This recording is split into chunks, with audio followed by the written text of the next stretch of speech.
दोस्तों आप लोग जानते हैं कि हम लोगों ने फोटोशॉप के अंदर डिफरेंट टूल्स को स्टडी करना शुरू कर दिया है।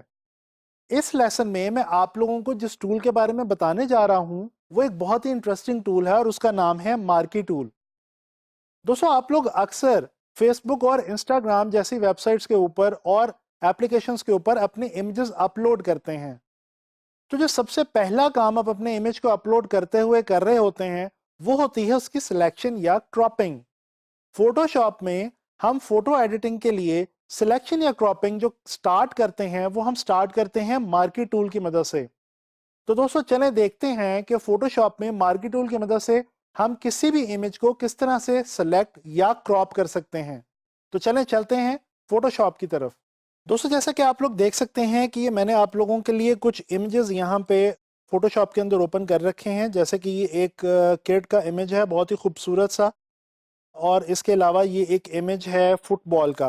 तो चलें इन इमेजेस की वजह से हम ज़रा देखते हैं कि हम मार्की टूल से सिलेक्शन या क्रॉपिंग किस तरह से कर सकते हैं। दोस्तों ये मूव टूल के बाद जो हमारा टूल बार के अंदर सेकंड टूल है और बहुत ही इंपॉर्टेंट टूल है, ये है रेक्टेंगुलर मार्की टूल, जिसकी शॉर्ट की जो है वो है एम। जैसे ही आप अपने कीबोर्ड के ऊपर एम प्रेस करेंगे तो आप ये रेक्टेंगुलर मार्की टूल या मार्की टूल के अंदर जो है वो पहुंच जाएंगे। अच्छा, अब हमारे पास ये जो एक किड का इमेज मौजूद है इसको हम किसी भी तरह से सिलेक्ट कर सकते हैं। इसमें से कोई भी एरिया जो है वो हम अपनी मर्जी से चूज कर सकते हैं। तो चलें इसको ज़रा सेलेक्ट करने की कोशिश करते हैं मार्की टूल की मदद से। दोस्तों इसका प्रोसीजर बहुत ही सिंपल सा है। आप लोगों ने करना सिर्फ ये है कि आपने ये यहाँ से किसी भी एक जगह से जहाँ से आप सिलेक्शन स्टार्ट करना चाह रहे हैं, आपने वहाँ से अपने माउस की मदद से ड्रैग करना शुरू करना है और जितना एरिया आप अपनी सिलेक्शन के अंदर चूज करना चाहते हैं उतना एरिया चूज करने के बाद आपने माउस को छोड़ देना है। तो ये देखें, ये आपके पास एक खास सिलेक्शन जो है वो रेक्टेंगुलर फॉर्म के अंदर आ गई। जैसा कि मैं आपको बता चुका हूं कि इसका नाम मार्की टूल भी है और इसको रेक्टेंगुलर मार्की टूल भी कहा जाता है। लेकिन जरूरी नहीं है कि आप इसे सिर्फ रेक्टेंगुलर फॉर्म में ही सिलेक्शन ले सकते हैं, आप स्क्वायर फॉर्म में भी सिलेक्शन ले सकते हैं। तो दोस्तों ये अब आपके पास ये जो किड का इमेज है ये सिलेक्ट हो चुका है। अब इसको अगर आप मूव करना चाहें तो आप मूव टूल को सिलेक्ट करें और इसको कहीं भी आप मूव कर सकते हैं, क्योंकि ये एरिया आपने सिलेक्ट कर दिया हुआ है। तो यानी कि ये देखें, मैं इसको यहाँ पे राइट साइड पे मूव कर सकता हूँ, जिसकी मदद से होगा क्या कि ये जो बीच वाला एरिया था जहां से मैंने इसको मूव किया है वहां से मुझे जो नीचे वाली बैकग्राउंड वाली लेयर है वो नजर आनी शुरू हो गई है। क्योंकि बैकग्राउंड वाली लेयर में हमने इस वक्त व्हाइट कलर रखा हुआ है, तो हमें व्हाइट कलर वहां पे नजर आना शुरू हो गया जहां से हमने सिलेक्शन लेके उसको मूव किया है। अच्छा जी, कंट्रोल और जी करते हैं। इसके अलावा एक और चीज हम यहाँ पे कर सकते हैं। दोस्तों ये जो हमने एरिया सेलेक्ट किया है इसको हम डिलीट का बटन प्रेस करके डिलीट भी कर सकते हैं। जैसे ही मैंने डिलीट का बटन प्रेस किया तो सिलेक्टेड एरिया मेरा डिलीट हो गया है। अच्छा, एक और जो बहुत ही इंटरेस्टिंग चीज है वो ये है कि अगर आप यहाँ पे कंट्रोल शिफ्ट आई प्रेस करें, कंट्रोल शिफ्ट आई, तो क्या होगा कि आपने जो सिलेक्शन ली हुई है वो सिलेक्शन इनवर्स हो जाएगी। यानी कि पहले मैंने ये बच्ची का इमेज सिलेक्ट किया था, ये जो फ्रेम था मेरा अब ये अनसेलेक्ट हो चुका है और ये जो इसके बाहर वाला एरिया मौजूद है जो कि पहले मैंने सिलेक्ट नहीं किया था, बेसिकली अब वो वाला एरिया सिलेक्ट हो चुका है। इसको दिखाने के लिए आपको मैं डिलीट का बटन प्रेस करता हूं तो ये देखें, जो सिलेक्शन से बाहर वाला एरिया था जो अब सिलेक्ट हो चुका था वो डिलीट हो चुका है। तो इस तरह से आप बड़े ही आसानी के साथ अपनी सिलेक्शन को जो है वो इन्वर्स भी कर सकते हैं। चलें इसको दोबारा एक बार रेक्टेंगुलर मार्की टूल की मदद से देखते हैं। ये देखें, मार्की टूल के अंदर ये हमारे पास 3-4 किस्म के मार्की टूल्स हैं। एक रेक्टेंगुलर मार्की टूल जो मैंने अभी आप लोगों को बताया। अच्छा, इसके अलावा हमारे पास इलिप्टिकल मार्की टूल है जिसकी मदद से हम सर्कुलर फॉर्म में जो है सिलेक्शन ले सकते हैं, थोड़ी सी इलिप्टिकल सिलेक्शन हमें मिलेगी। इसके बाद ये सिंगल रो मार्की टूल है और सिंगल कॉलम मार्की टूल है। अच्छा, ये रेक्टेंगुलर मार्की टूल की मदद से हम एक बार दोबारा सिलेक्शन लेके देखते हैं। ये देखें, अब इसका नाम तो रेक्टेंगुलर मार्की टूल है लेकिन हम इसकी मदद से ये स्क्वायर सिलेक्शन भी ले सकते हैं। जैसे कि ये इस वक्त मैंने सिलेक्शन ली और ये मैंने सिर्फ जो बच्ची का फेस वाला एरिया था उसको मैंने यहाँ पे चूज किया है और उसको मैंने डिलीट भी कर दिया। इसी तरह से इसको मैं मूव भी कर सकता हूं किसी भी जगह पे। अच्छा जी, डी सेलेक्ट करने के लिए दोस्तों आप कंट्रोल डी प्रेस करेंगे। जैसे ही आप कंट्रोल डी प्रेस करेंगे तो आपको जो सिलेक्टेड एरिया होगा वो डी सेलेक्ट हो जाएगा। अच्छा, अब हम यहाँ पे देखते हैं जी इलिप्टिकल मार्की टूल, जो कि मार्की टूल की एक सेकंड ऑप्शन है। ये देखिए, इलिप्टिकल मार्की टूल की मदद से हम जो सिलेक्शन ले सकते हैं ये बिल्कुल गोलाई के अंदर सर्कुलर सिलेक्शन हमारे पास आएगी।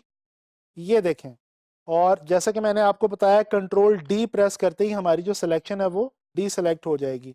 अच्छा, इसको समझाने के लिए मैं आपको इस वाली लेयर को ऑफ करके ये दूसरी जो लेयर है इस वाली लेयर को ऑन कर रहा हूं। यहाँ पे आप देख सकते हैं एक फुटबॉल का इमेज हमारे पास मौजूद है। अगर हम इसको इलिप्टिकल मार्की टूल से सिलेक्ट करने की कोशिश करें तो ये देखें, ये मैंने इलिप्टिकल मार्की टूल लिया और ये मैंने जो फुटबॉल वाला एरिया था उसको मैंने सेलेक्ट कर लिया है।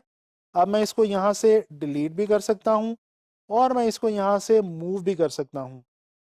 कंट्रोल डी हम जैसे ही प्रेस करेंगे तो ये जो हमारी सिलेक्शन है ये ख़त्म हो जाएगी, यानी कि जो सिलेक्शन है वो डी सेलेक्ट हो जाएगी।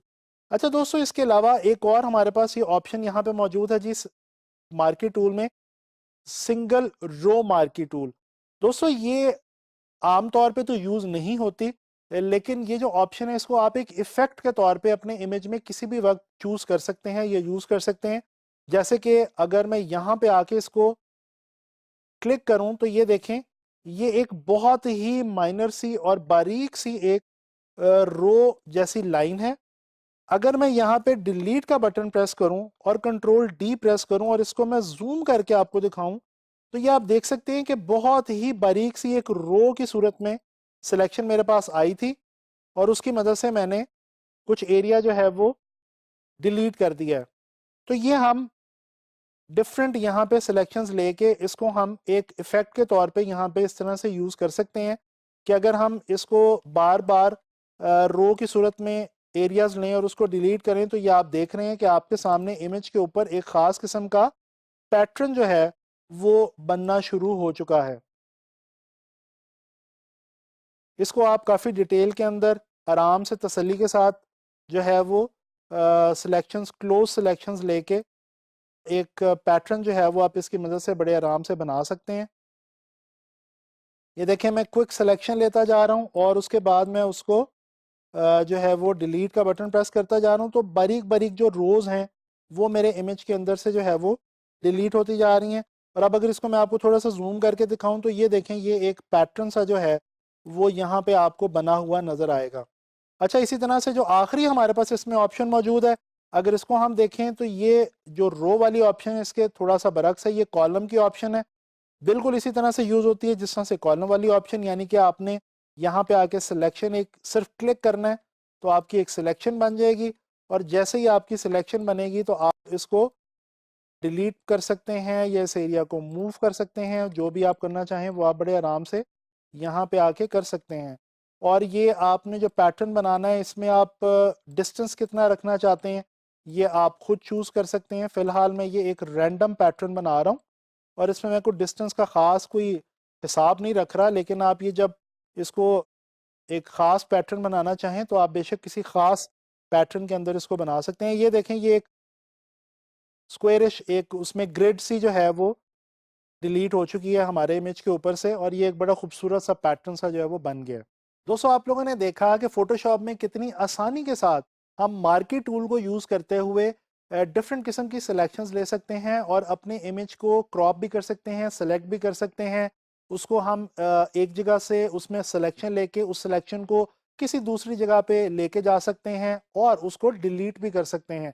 और आपने सिलेक्शन को इन्वर्स करना भी इस लेसन के अंदर सीखा। तो मैं उम्मीद करता हूं कि आपको मार्की टूल की अच्छे तरीके से समझ में आ गई होगी। अब आप लोगों ने इसकी बहुत ज़्यादा प्रैक्टिस करनी है।